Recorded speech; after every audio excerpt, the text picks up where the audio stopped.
سبحان الله حمدا لله لا إله إلا الله. بسم اللہ الرحمن الرحیم. آپ سے ابھی 3 باتیں عرض کرنی ہیں. پہلی بات تو یہ ہے کہ اندازہ ہے کہ لاک ڈاؤن لمبا کھنچے گا اور ہم لوگوں کو انہی حالات کے اندر رمضان کا آخری عشرہ گزارنا ہے اور عید کی نماز پڑھنی ہے.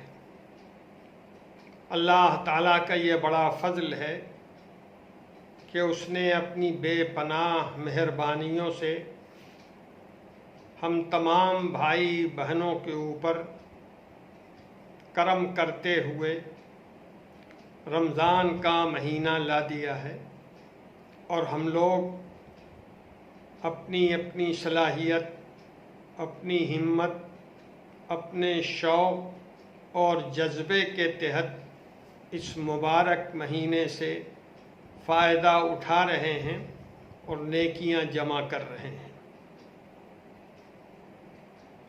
لوگوں کے ذہن میں یہ سوال آ رہا ہے کہ اعتکاف کے لیے کیا کیا جائے اور عید کی نماز کے سلسلے میں شرعی حکم کیا ہوگا. جہاں تک تعلق اعتکاف کا ہے، انشاءاللہ لوگ اپنی اپنی مسجدوں میں اعتکاف کریں گے، لیکن ان کی تعداد 1 یا زیادہ سے زیادہ 2 فرد کی ہوگی اور وہ اعتکاف کا اہتمام کریں. ایک مسجد میں اگر ایک آدمی نے بھی اعتکاف کر لیا تو پورے محلے، پورے گاؤں کی آبادی کی طرف سے وہ اعتکاف اللہ کے دربار میں قبول ہوگا اور کسی پر ذمہ داری عائد نہیں ہوگی. لیکن یہ خیال رہے کہ رمضان کے اخیر عشرے میں بھی مسجد کے اندر زیادہ مجمع نہ کیا جائے. عام طور پر جس طرح 3-4 آدمی مسجد میں نماز پڑھتے ہیں، نماز پڑھیں گے، بقیہ لوگ تراویح کی نماز گھروں پہ ادا کریں گے، چاہے کسی حافظ قرآن کے پیچھے تراویح مکمل پڑھیں یا سورہ تراویح پڑھنے کا اہتمام کریں. اسی طرح یہ بھی اندازہ ہے کہ عید کا موقع بھی لاک ڈاؤن کے اندر ہی آئے گا. عید کی نماز جس طرح پڑھی جاتی رہی ہے، اس سال اس طرح پڑھنے کا موقع نہیں ہے. مسجدوں میں عید کی نماز جس طرح جمعہ کی نماز ابھی پڑھی جا رہی ہے 3-4 افراد کے ساتھ، اسی طرح مسجدوں میں عید کی نماز پڑھی جائے گی اور بقیہ لوگ عید کی نماز اپنے گھروں میں ادا کریں گے. یہ خیال رہے کہ عید کی نماز کی ادائیگی واجب ہے اور اس میں عید کی نماز کے بعد جو خطبہ دیا جاتا ہے وہ سنت ہے. اس کا بھی خیال رکھیے کہ عید کی نماز میں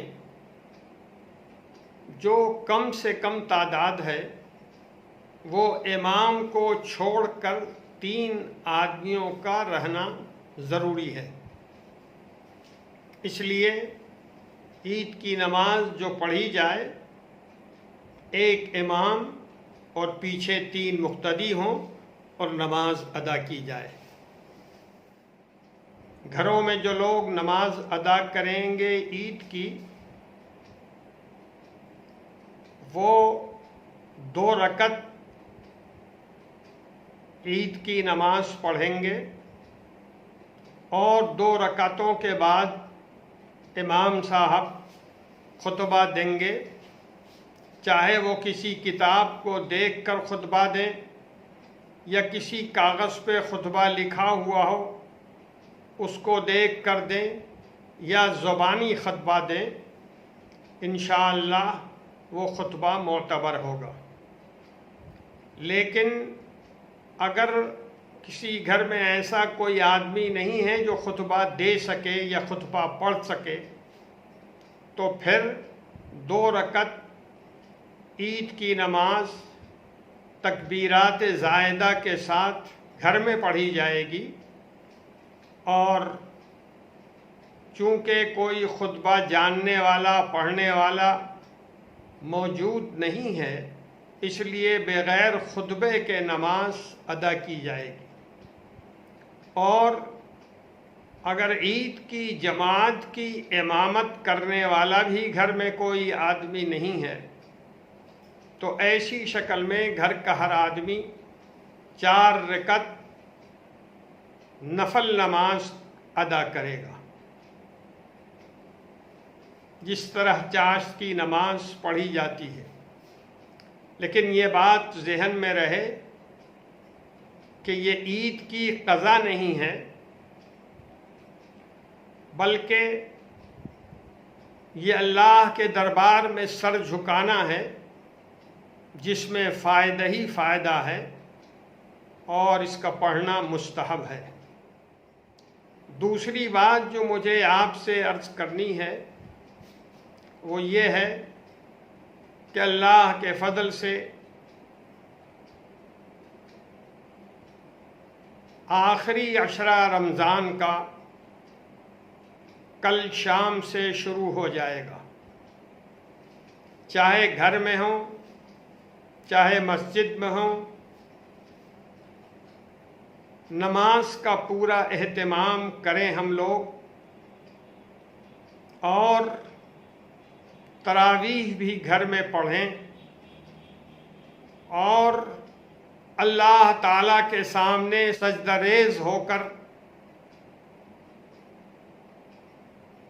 یہ دعا کریں کہ جو مصیبتیں پوری دنیا میں آ رہی ہیں، ہمارے ملک میں آئی ہے، اللہ تعالیٰ اس کو دور فرمائے۔ اور اس کے ساتھ ساتھ یہ بھی دعا کریں کہ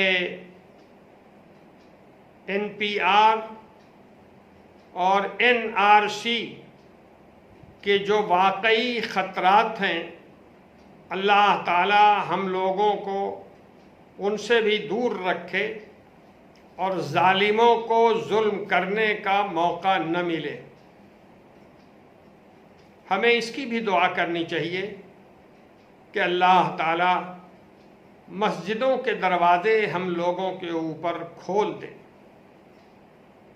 بڑے اہتمام سے اپنے لیے، اپنے گھر کے لوگوں کے لیے دعا کرنی چاہیے، اور مسجدوں کے کھلنے کی دعا کرنی چاہیے، تاکہ ہم لوگ زیادہ اچھی تعداد میں نمازیں مسجدوں میں ادا کر سکیں۔ ایک بات مجھے اور کہنی ہے، یہ 18 مئی سے جو لاک ڈاؤن ہونے والا ہے، اندازہ یہ ہے کہ اس میں بازاروں، دکانوں کے کھلنے کے سلسلے میں مرکزی حکومت کچھ ہدایت دے گی اور کچھ آسانیاں ملیں گی۔ لیکن میں آپ سے عرض کرتا ہوں کہ ابھی آپ گھروں میں رہیں، میں نے تفصیل سے پہلے یہ بات عرض کی ہے کہ آپ حضرات اور خاص طریقے پر ہماری بہنیں، ہماری بیٹیاں بازاروں میں نہ جائیں، دکانوں میں نہ جائیں، گھروں میں اللہ کو یاد کریں، اپنی غلطی کی معافی مانگیں اور پرانے کپڑوں میں عید منا لیں۔ یہ بہت اہم بات ہے اور میں نے پہلے بھی آپ کی توجہ اس طرف دلائی ہے۔ ہمیں گھروں میں رہنا ہے، پرانے کپڑوں میں عید کی نماز پڑھنی ہے، اللہ کو یاد کرنا ہے رمضان کے آخری عشرے میں بہت اہتمام کے ساتھ، اور کوئی ایسی کارروائی نہیں کرنی ہے جس کے نتیجے میں ہمارے آپ کی وجہ سے بازاروں میں بھیڑ بھاڑ ہو یا مسجدوں میں عید کے شوق میں ہم پہنچ جائیں یا ہمارے نوجوان گھروں سے باہر ٹہلنا شروع کر دیں، بازاروں میں خریداری کے نام پر یہاں وہاں مجلسیں جمانے لگیں۔ اس میں پوری احتیاط برتنے کی ضرورت ہے۔ اللہ تعالی ہم سبوں کو اس آزمائش میں کامیابی دے، آمین۔ والسلام علیکم ورحمۃ اللہ۔